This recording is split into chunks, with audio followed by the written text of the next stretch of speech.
I was trying to lick my elbow this morning. Come on. Come on. Yeah, it didn't work. And that got me thinking, what if I could build a fully functioning pinball machine in No Man's Sky? Well, in today's video, we're going to build just that, a fully functioning pinball machine.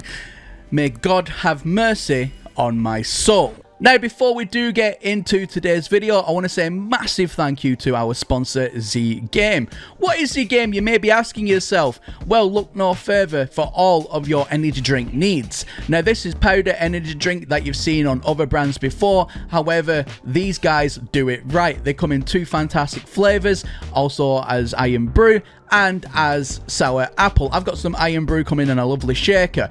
Absolute amazing taste, amazing product, and it's a way healthier alternatives to some of the energy drinks, no doubt, that you're consuming on a daily basis. Plus that, for every tub that you buy, they also plant a tree. Go nature. So if you go ahead and use my link in the video description and use my coupon code ItGotMeThinking at checkout, it will also give you an extra 10% off your purchase. Look at that. See, I'm taking care of you.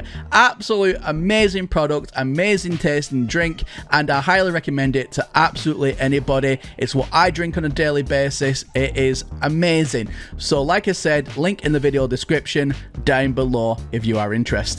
A massive thank you once again to Z Game for sponsoring today's video. Amazing company.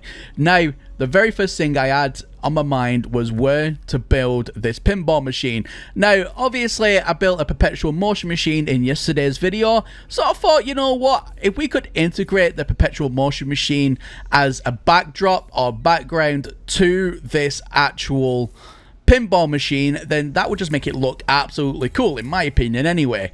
So I start off by getting these flooring plates down at an angle, because we need the angle for the ball to be able to roll down nice and smoothly from point A to point B. That was the first challenge in getting this pretty much spot on, because if it's not slanted enough, the ball won't roll. If it's overly slanted, it will roll too quickly and it wouldn't really give that excitement for the game, well, at least in my opinion anyway. So I got a gradient that I feel was just right, so we need to start now designing the floor, and then we can go on to designing the level. So does anybody remember playing the arcade machine that you could play on Windows? I believe it was XP, where you had solitaire and then you had the pinball machine. Well, on all pinball machines, and including that's where I'm taking most of my inspiration from on this particular segment, is basically I want to have a pinball style shoot where a pinball would drop from this location, roll down, and then be teleported up and pretty much bounce off this exact angle here. You'll see what I mean in just a minute. But we needed a way to launch the pinball into the machine, so I'm designing that currently, and so far so good. It looks okay, but we've still got a long way to go. Now, the next part of the design was actually the most time consuming, and that was basically how was I going to make the game work? How was I going to make the ball bounce from one part of the map to the other in order to hit all parts of the map, if that makes sense? So when the ball's rolling, it'll hit off of something. Will that then bounce back up the way to give that randomization, or will it just be able to go and pass through? So I had a lot of choices here, and as you can see, my original idea was to have these miners going, and as you can see, it shakes every time the miner bounces down. However, that didn't do anything whatsoever when it came to physically interacting with the ball. The ball just passed through it freely, and it didn't give the bounce or the kick off that I was hoping for, so I had to definitely go back to the drawing board. So what I eventually settled on was oversizing through wire glitching those garage doors, and then using a series of buttons, but the buttons will be changed eventually on the final design version. But essentially, I wanted an idea where the ball would roll to the doors, and then the action of the door themselves, with them opening and closing, would essentially flick the ball off on a given path, which then would create that motion I'm looking for and or allow the ball access through in order then to carry on playing the game if you so wish. That was the kind of general idea. So a lot of wiring is involved with this, and I'm by no means a master wirer or like tinkerer with like logic gates and all that stuff, so I'm trying to keep this design as simple as possible, and usually the more simplest designs anyway usually work out the best.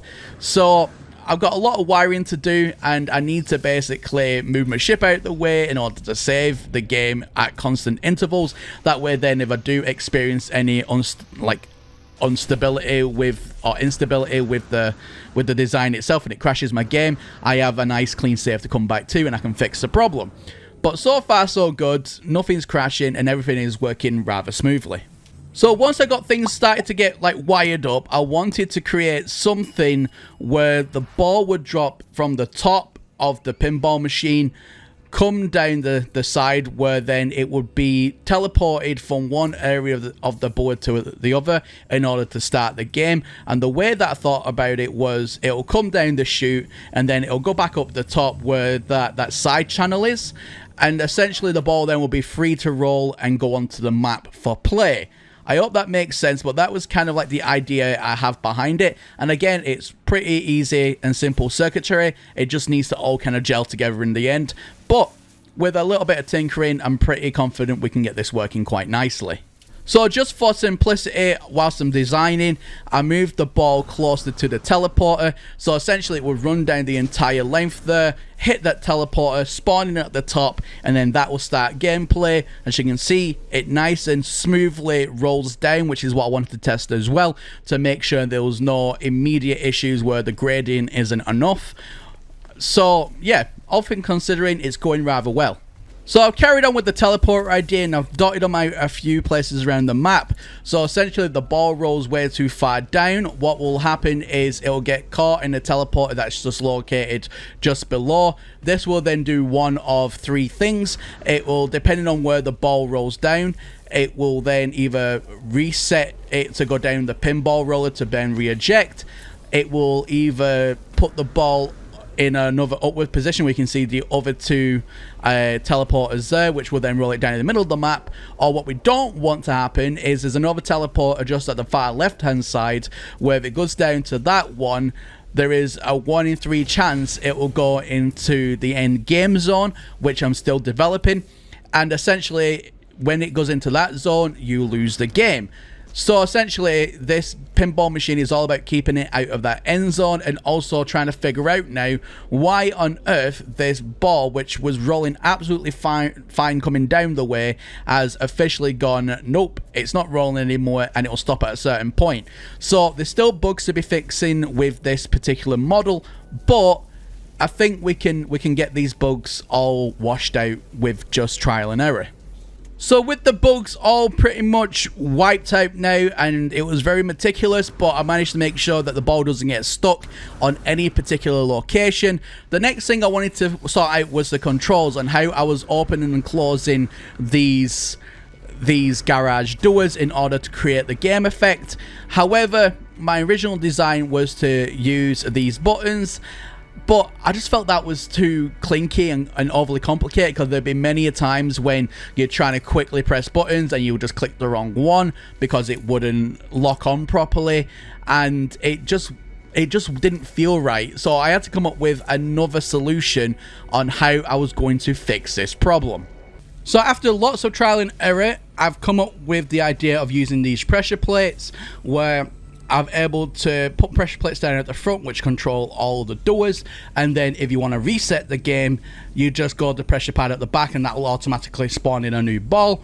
But as you can see here, first run it runs absolutely beautifully. As you can see, it's very randomized, and you're able to then try and, oh come on, no, it's gonna go through, try and go through one of the teleporters at the bottom. So as you can see, it's automatically gone down onto the teleporter at the bottom. It then resets the game in order then to come back down again. Or that was the general idea anyway. It technically doesn't reset it because it's still in play. The actual official reset switch is behind you, but as you can see there, it's absolutely working like an absolute treat, and it's very, very difficult to try and play. But there you go, guys. It's absolutely amazing. Now, the dead zone here is at the bottom. If it goes into this zone, unfortunately, you have lost and you need to restart the game. But there we go. At the end of the day, this is a fully functioning pinball machine. It runs absolutely wonderfully. And best of all, if you want to come and play it for yourself, then I will have the coordinates and the galaxy and the glyph coordinates as well to where you can come and play. It's all loaded up to the No Man's Sky server, so feel free to come along, try your luck and see if you can do any better than me. It's not easy by any means, but it's really fun to play, and I've had an absolute joy and a blast of making it. And because obviously this is all built around that perpetual motion machine, you can also activate that for gameplay as well, just by going through one of those two slots. So feel free to activate everything, have fun, and yeah, that's everything from me here today. And as always, my name is Professor Cynical, and I'll catch you all again in the next one. Bye for now.